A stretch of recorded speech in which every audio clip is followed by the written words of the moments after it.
This is Colette Coakley. I'm the Vice President of Human Resources for Maryland Public Television and the founder of the Women's Leadership Forum. And we're here once again with an awesome podcast. I want to tell you just a little bit about the forum.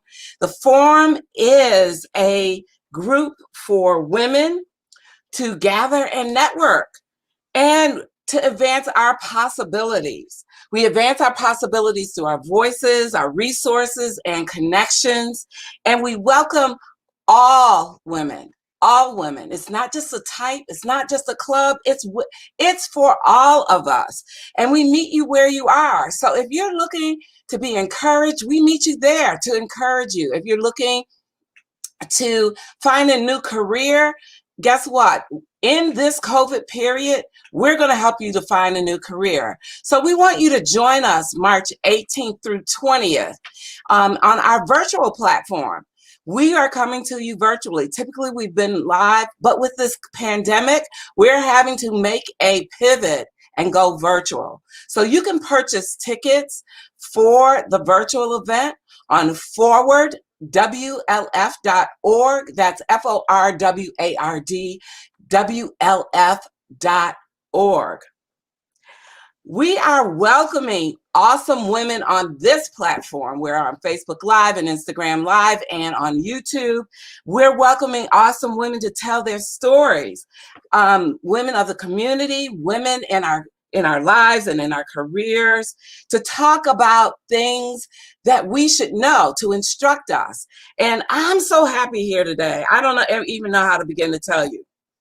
I have somebody who is been in my life for a little bit now. And we haven't formally chit-chatted, but when we started chit-chatting, this is the result, people. All of this work right here is our guest journey. And so I welcome Miss BJ, and I'm calling her Miss BJ because she, in the African American community, when we reach the status of being called Miss and your initials are behind it, that means you put respect on that name. Respect on that name. So I am honoring Miss BJ. Miss Barbara Jean Shaneman, is that correct? Shaneman Yes. Robinson. I am welcoming her to the forum once again. She has attended many of our forums, and she could talk more about it as we have a conversation here. But I'm welcoming her to this podcast. Now, let me tell you just a very little bit, because we don't have a whole lot of time, but I'm going to tell you a little bit about Miss BJ here. She is a senior program specialist for the Patients Program in the Department of Pharmaceutical Health Services Research at the University of Maryland School of Pharmacy. Now, if she has a business card, that title goes from back to the front on the business card. She's also a community nurse advocate. She, like many women in the forum, they represent our history. So we want to find out a little bit more, or a lot of it more, about Miss BJ here. She represents first in many areas: education, OB work, and the community. And I'm going to quote from her biography that she submitted to me. She says, each and every position in her work, she always says that she loves, and she would not change a thing. How many people can say that about the jobs that they have, and how about their life that they're living, that they're not going to change a thing? So I want to welcome Ms. BJ to the Women's Leadership Forum. Welcome. Thank you, my darling. I am happy to be here. Okay. For going through all the goodies there. Well, great. So I want you to inform our audience, and what I want our audience to know is that Miss BJ has a lengthy history here. And we deserve to know what that history is.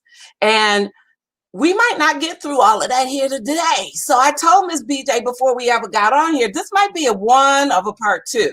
So if we get to a time for which I have to say time, don't fret, because we're going to invite Miss BJ back because she has a lot to tell. So Miss BJ, tell us just a little bit about your awesome journey.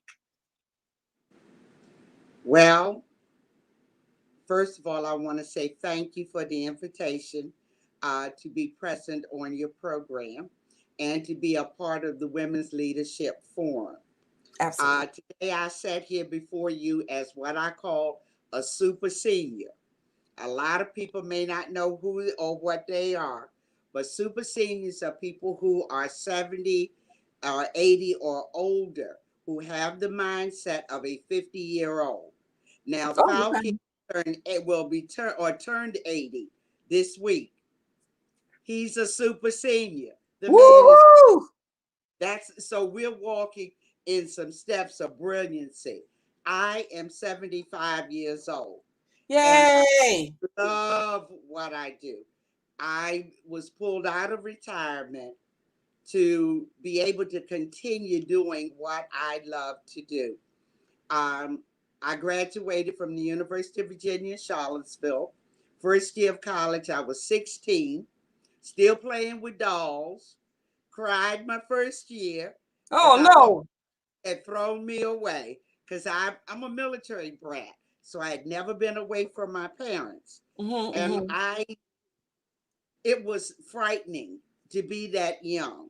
But one of the things is that because of the fact that I am of mixed blood, I'm 80% Native American.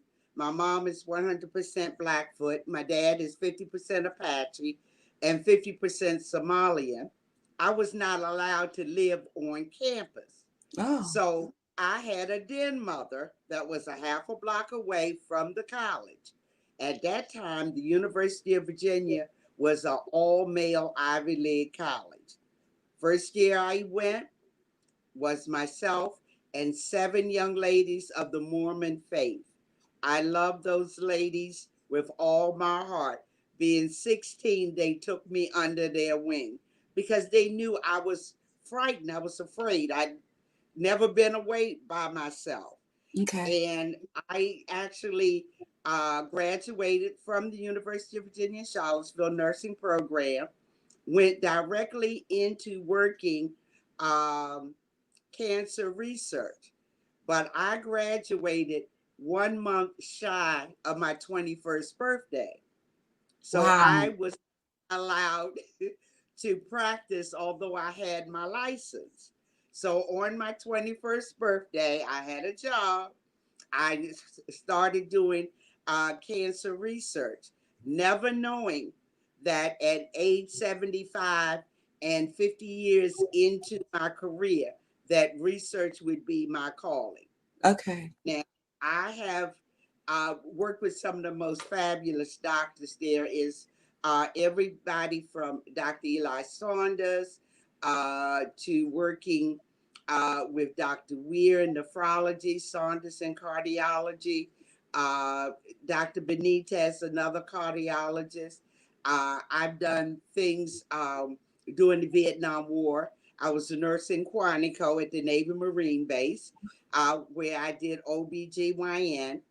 And I went from there to working with the Yada Clinic, where I delivered babies on Embassy Row according to their cultures.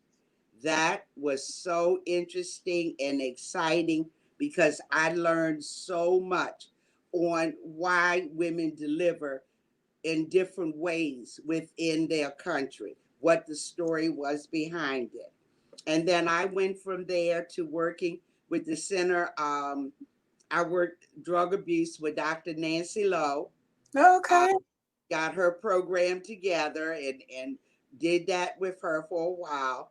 And then I moved on to working we called it tropical and geographic medicine, which was the Center for Vaccine Development.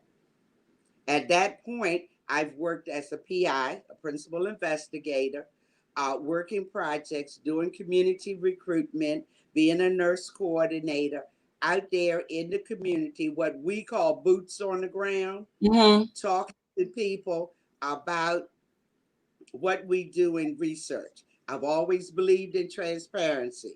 That's why you hear me say I shoot from the hip. You ask me, I tell you. And I know that a lot of people of color are frightened because of past bad research. So, yes, I share that. But also, we have the opportunity to make changes, to make policies, to decide how we're going to be treated, how we're going to have health care. I came from the old school where you did things as they went along. Nowadays, we're in that time where young people are turning things around, and I'm caught up in that spin, turning around with them. Because of the fact is that as an older person, what I call my super senior, God has blessed us because not only have He's given us the age, He's given us the experience. Now that's number one on the list. To have that age and the experience, you have seen things, you've heard things, you worked things. So now you have information at your fingertips to look at what is out there new and to see how it can work for the best of us.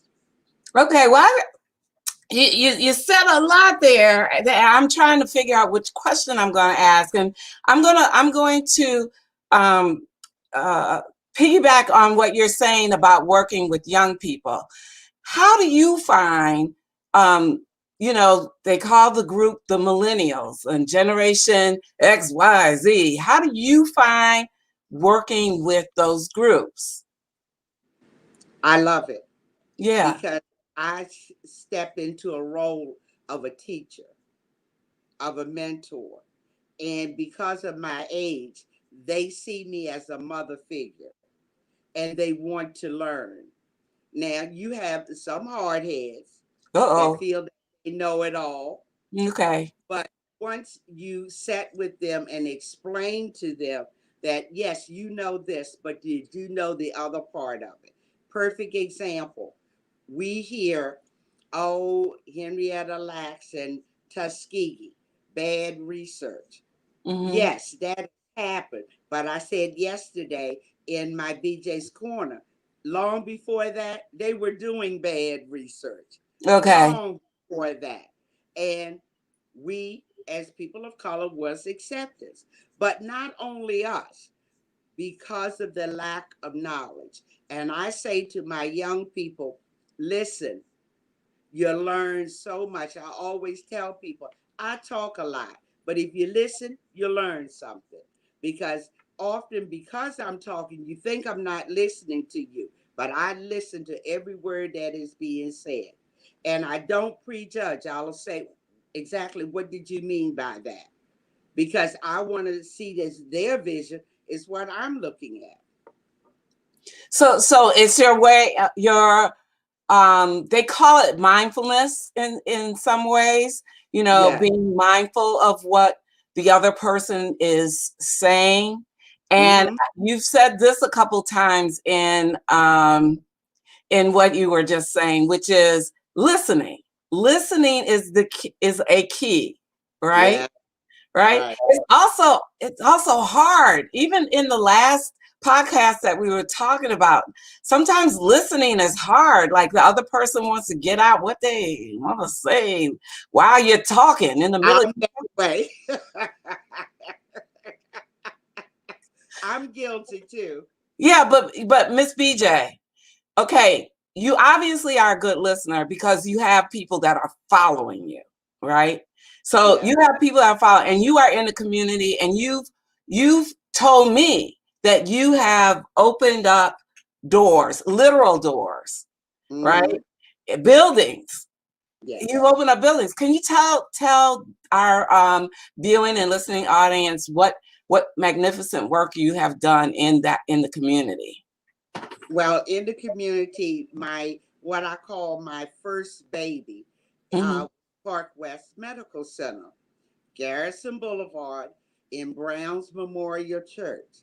I opened it up because I saw the need where people needed health care. We started, myself and another nurse started the program, Sister Green, in Brown's Memorial. Then we decided to, across the street on a lot, build a box. And literally, we cut it in fours where we had four spaces. Okay. And then we actually was, seriously, we were seeing women who were pregnant, and we weren't calling it OBGYN or pediatrics. We were seeing women with children that needed health care. We saw mama pregnant, bring your children.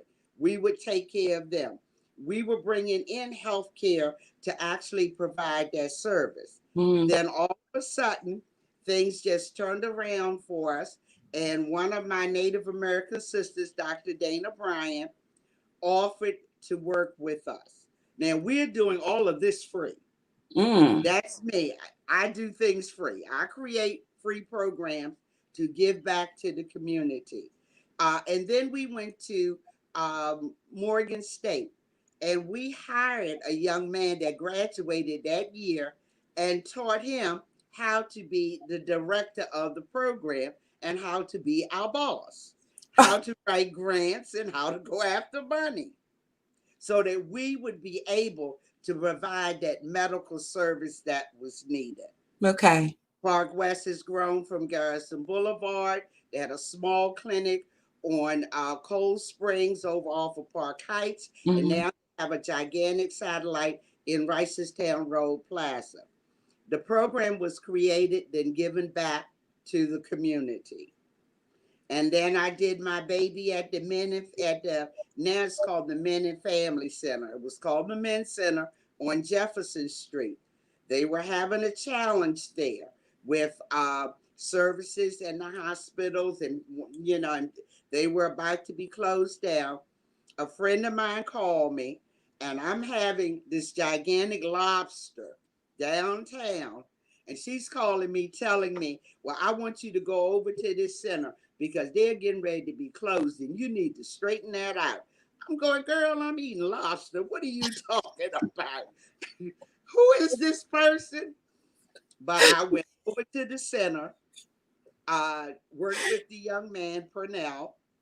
We actually sat down and he heard me. I said, "We're going to change the name of the program to Men and Family Center. We're going to change the mission. The mission is men nurturing men while they take care of their own." Then I and him went downtown and made the changes. And the program is picked right back up and still going. I've worked there, saw clients there for him.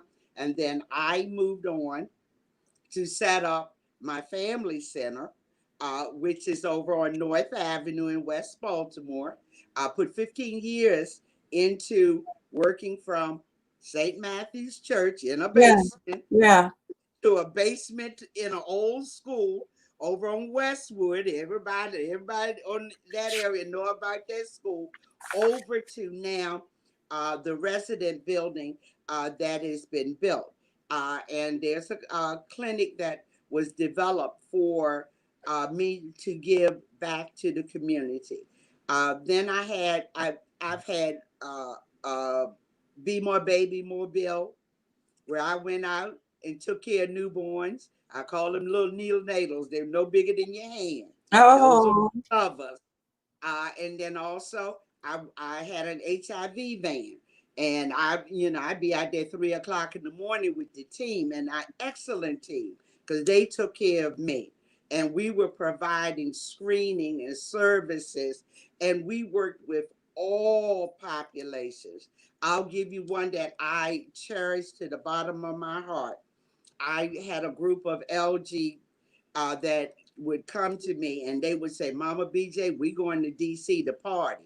And I would go, "Turn around, honey. Let me make sure there's no runs in your stockings because you can't be going out looking tacky." And they appreciated that. They really felt the love that was given. And I always thank God that He made me the person that I am, Mm-hmm. because in all that I do, I know that the love is coming out. I feel their love. So I know that they are receiving my love. So, And so, I, go so, ahead. Ms. BJ, let me ask you this. Um, so what do you say to you've opened many clinics, you've opened like many doors for people, Hmm. literally saved lives. You've created life. So how what do you say about our community who, and we haven't discussed this, so I'm not quite sure what you're going to say. But Uh-oh. Okay. when it comes to the vaccine, What do I say to the what do you say? community? What do you say to the current situation that we're in regarding the COVID vaccine? We are scared to death. Yeah, We do not understand all that is happening. We are being told this is what it's going to do. But yeah, do you know all the side effects? This is healthcare on the fly. That is not good healthcare.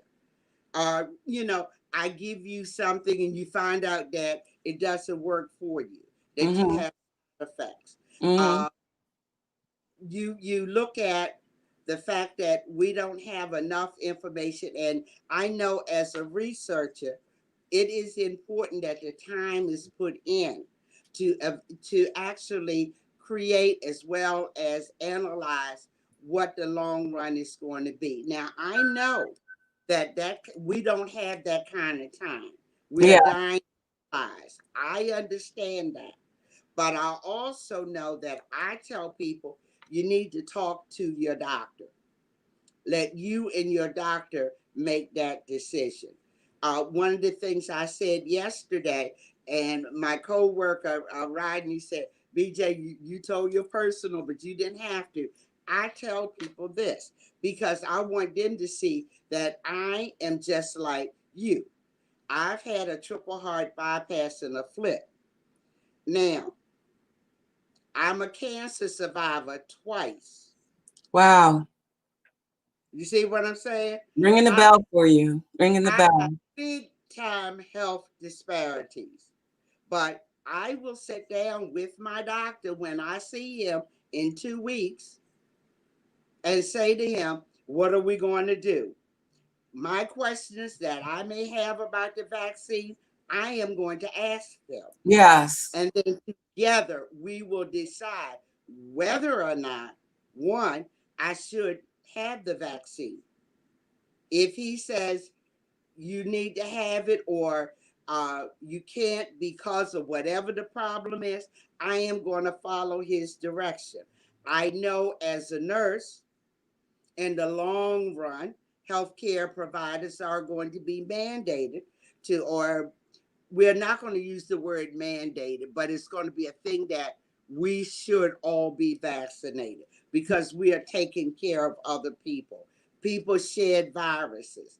I'm a hugger and a kisser, and all my clients are. So, Hmm. you just like when I work with children, when I wear my hair plaited, the children like to suck my plait, so I go home with all kinds of stuff in my head. You know what I'm saying? So your hair carries all of that. You got to, you know, deal with that. Yeah. And from the time you come in contact with that person until the time that you're able to wash your hair or remove it, that time span is where you can pick up a virus.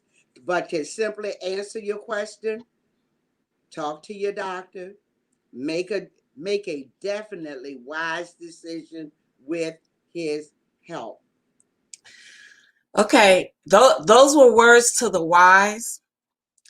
And you will always be the honorary person at our women's leadership forum. And with Thank you. that, I mean, in all your wisdom, um, please share with us what is your motivation? What is your daily motivation? When I get up in the morning, I am literally thinking about one of my clients in the community, any of them. My motivation is the love that I share with the community that I love so much. Mm-hmm. All that I do is done because of the community. Mm-hmm. I walk that journey with them each and every day. When I call somebody and there's an issue going on in the family, or they'll call me and say, Nurse BJ, this is going on. What should I do? I am there for them. I am their support because I know that they want to hear it from me. Perfect example. Um, Dr. Saunders and I worked together for more than 48 years. Mm. He could see a patient, and a client would see, after they see him, they'll come to my office and say, Dr. Saunders said so and so. What did he mean? And he knew that they would not believe what he said unless I said, this is what he's talking about. Another client, I had a client that said, Dr. Saunders told me I was fat. I ain't fat. I said, wait a minute, baby. He didn't mean it like that. He didn't mean FAT. He meant PHAT. Okay. I said, wait a minute. I called Dr. Saunders in. I didn't even give my heads up. I said, Dr. Saunders, you told so and so she was fat. I know you meant PHAT, right? He said, yep, and walked out the door. All they needed. Okay.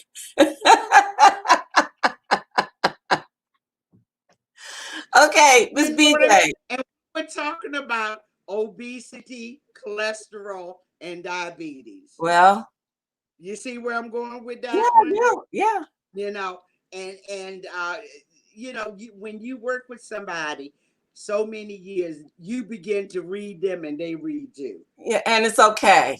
When Yes, you have yes, somebody's best interest at heart, right? yes.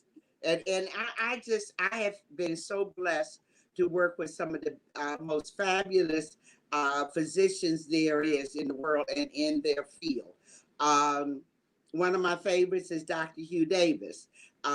Here I am, this little young OBGYN nurse, and I was a part of the Dalcon Shield when it was created.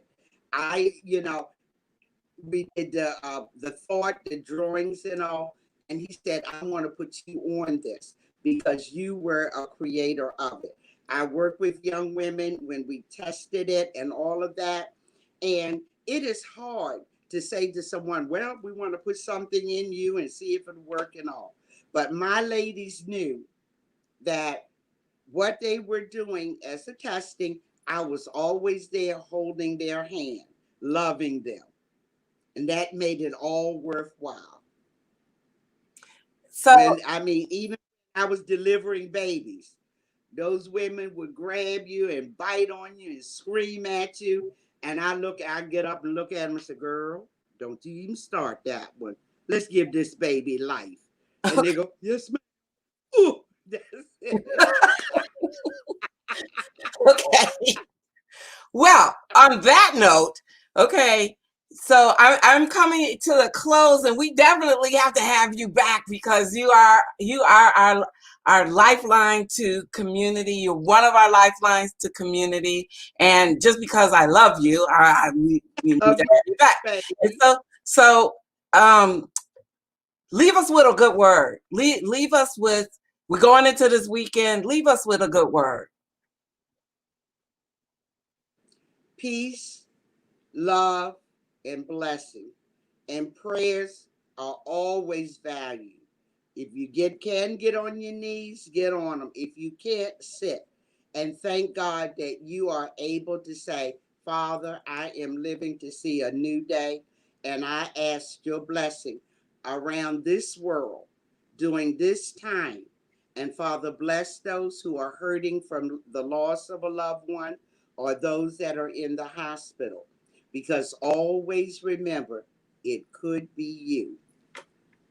Well, amen, amen, amen. On that note, I really appreciate our time together. I appreciate you. I appreciate your honesty. You're a woman after my own heart.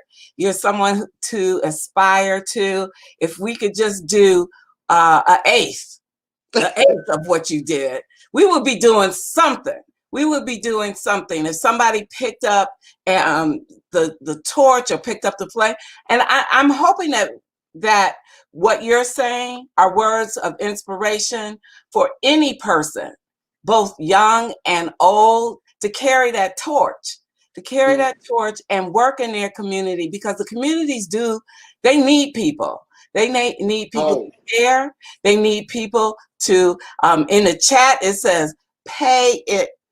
Let's pay it forward. And that's what we're working on this year is looking forward, being forward, because this pandemic for some is both a blessing and a curse, right? Yes. A blessing and a curse. And we want to make sure that people come out whole, stronger, wiser, and better. And so we look forward to our event next year, okay? Our transition. We're looking forward to our event next year, which happens on March 18th through the 20th. Miss BJ is on our panel, and oh my gosh, no telling what she's going to say on that panel, because we're going to talk about womanhood at the Pearl Table. We had the Pearl Table last year. We're asking that Miss BJ be at the Pearl Table, and I'm sure she's going to impart her wisdom for both the young and the old, or the more tenured or seasoned people. We don't call old people. We call them tenured, seasoned, super seniors. Super seniors is the magic word. Super seniors. We got the super seniors going. I'm going to keep that going, Miss BJ, because you taught me something here today. So we got the super seniors. And let me just tell you what is coming up next. So if you got a pencil, piece of paper, people, get yourself ready, because on December the 26th, we have something for the little people and the big people, but big people, bring your little people to the table, because we are going to have story time with the children. We're going to be talking about hip hop hair, hip to the hippity hop, hip hop. Don't stop. I don't know. I don't have the whole thing going, but we're going to talk about hip hop story time. And that is December 26th at 6 p.m. right here on Facebook Live and Instagram Live and YouTube.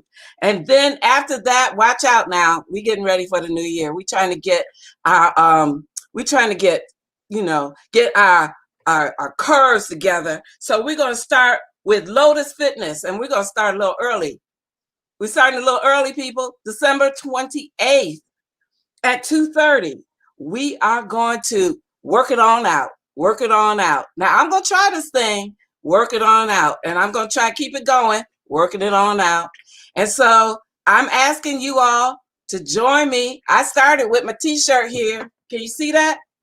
I started with my t-shirt. And I'm asking you to bring it on forward. Bring it forward and work out with us on December 28th with Lotus Fitness at 2:30. Now, we're going to sweat just enough so that you glisten, right? Because you're still working, even though you're working at home. We're going to let you glisten a little bit.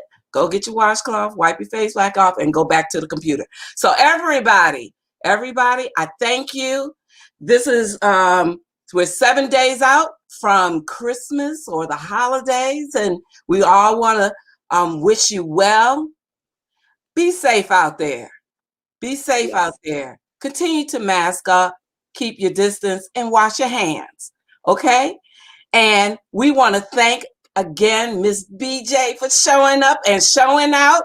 And we will be back with you next time. Everybody, peace, love, blessings, and much prayer.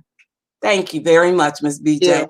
Next time. I enjoyed myself. All right. Thank you. Have a great afternoon and good weekend. All right. Blessed holiday, girl. Behave yourself. Oh, you said nothing but a word. Okay. And tell Jessica thank you. All